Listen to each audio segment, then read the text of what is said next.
This is a toy spot on the X-Men Origins Wolverine comic series Blob and Sabretooth 2-pack.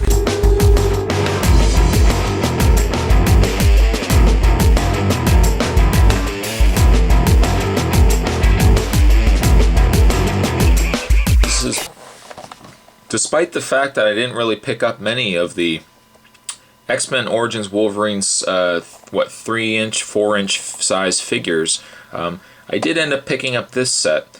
The Marvel Universe figures, although I've been very vocal about the fact that I haven't been a very big fan of them, I figured if I started to really get into the series, which ultimately I might end up doing, but I think if I wanted to get into the series, this comic 2-pack would be an ideal addition for those figures. As you can see, they're the exact same size, and they're sporting their comic book likenesses. Before we actually get into looking at the figures themselves, we'll look at the packaging, which features a very angry Hugh Jackman up at the top corner there. Looks like he's going to be laying into something there. And then X-Men Origins Wolverine down below. Features a hurling attack. Oh no, I don't know if I like where this is going. On the back of the packaging, we've got the Blob and Sabretooth featured here. Says neither of them are good team players, but Blob and Sabretooth have one thing in common: their hatred for Wolverine. Their desire to hunt Wolverine compels them to team up for an overwhelming attack. Overwhelming, huh? The other figures in this particular wave, there's Weapon X, which kind of has a very cool chamber, a little Weapon X chamber there. There's Deadpool, which I hope the camera's going to see. I mean, it has the most ridiculous accessory I think I've ever seen. It looks like he's holding a spaceship. It is not in fact a spaceship, but it looks, I guess it's a gun. I saw this in the stores, but I didn't end up picking it up, only because I had the other Sabretooth. Apparently this Sabretooth does have a more comic accurate hood or mask there, so I might pick him up if I see him again. And then there was Logan on his bike. Again, a mixed bag. I'm not quite certain if I'll go back and pick these up, but I know recently I saw them at Walmart for about $5 a piece, so maybe I will actually go back and pick up some of the smaller size figures, at least the deluxe size. But let's not wait any longer. Let's get these guys opened up and we will get a closer look at the figures, so don't go anywhere, guys. Stay tuned. Okay, and now that these guys are out of their packaging, we'll get a better look at the figures. We'll start first maybe with the Blob, just because of how much larger he is than Sabretooth. So we'll move Sabretooth just to the side for a second, and we'll have a look at the Blob. Now the Blob is a nice looking figure. He is nicely detailed. Scale wise, he definitely fits in well with the other Marvel Universe figures. Paint application's good. There's really not a lot of bleeding. Now I've got a little bit of speck on his belt here. The problem is, again, with anything that's yellow, it seems yellow and red, and there's a bit of bleed on the top here. The problem is that they've just applied the yellow over top of the darker purple, darker blue here, and it's not quite solid. As you can see, some of the yellow is a little stronger than other areas. It's not too bad though. I mean, it certainly isn't the worst I've seen. There's a bit of yellow carrying over into his neck as well. But I mean, there's really not a lot problems with the paint, at least. Now, my one problem with the figure, and I think Blob has said it best himself, he says nothing moves the Blob.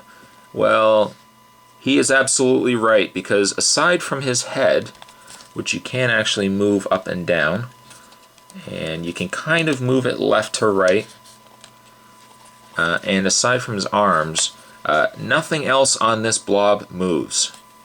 So he is absolutely correct. Nothing can move the Blob, because Blob is a statue. And as I was mentioning with the arms do move. Now, unfortunately though, it relies a lot on gimmick. The idea is he's got the almost very reminiscent of the old Superpowers figures. It's just on a spring. You can lift the arms and release them. I originally thought there was no articulation aside from the gimmick. However, there is articulation in the arms themselves, where you can bring the arms out further if you wish. Does it make the figure any bit better? Well, he does the same thing, so it really does, yeah, it's not bad. Why does Blob have this silly gimmick, you might ask? The idea is you're supposed to put Sabretooth on his arms, and you're supposed to throw it, or you're supposed to throw Sabretooth. Why? I really don't know why they couldn't have just had the Blob here as an articulated figure. It beats me. I don't know. But Blob, aside from his arms, is a statue, and his head. He shows well on a display. I mean, certainly if you have Magneto and other members of the Brotherhood, it's a bit of a disappointment to see the fact that he is relying solely on a gimmick to sell the figure. Now, the one thing though that saves this set is the fact that the Sabretooth does have articulation. So I mean, that is at least a good thing.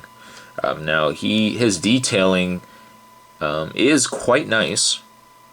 It's very nicely sculpted. He's even got like the collar, which is higher than I think most Sabretooth figures. And I like the hair. I like the detailing on the face.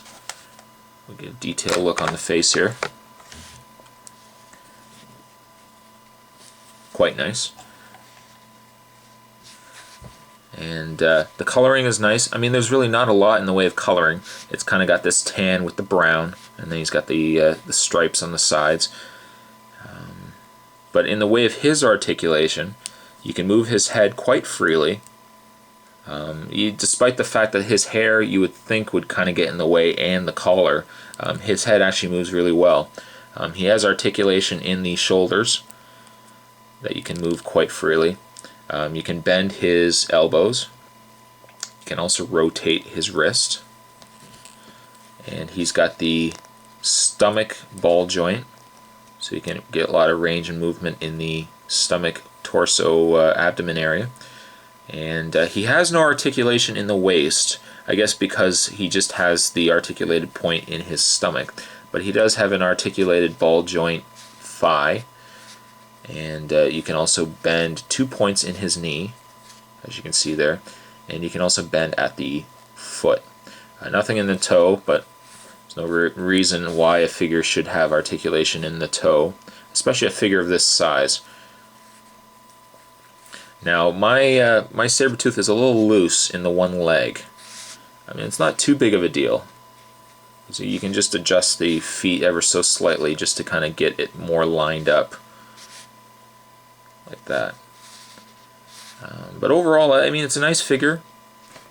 I think it's definitely stronger than the Blob, but the Blob, I think, the Blob has better coloring, and I think between the two, it definitely makes for a good set. It's just a shame, however, that they felt the need to give a gimmick to the Blob, because had Blob just been articulated in the arms and in the legs and everything else, I think definitely would make a very solid figure out of the Blob here. Overall, a great set, and I definitely would I would recommend it, especially if you've collected Marvel Universe. This is a great addition for your existing Magneto and the other figures that they've released. Scale of 1 to 10, probably give these guys about a 5. Not considerably high, because again, I really haven't gotten too much into the Marvel Universe figures. But there you have a toy spot on the X-Men Origins Wolverine comic series Blob, and Sabretooth. Hope you guys enjoyed it, and I'll see you guys next time. Later.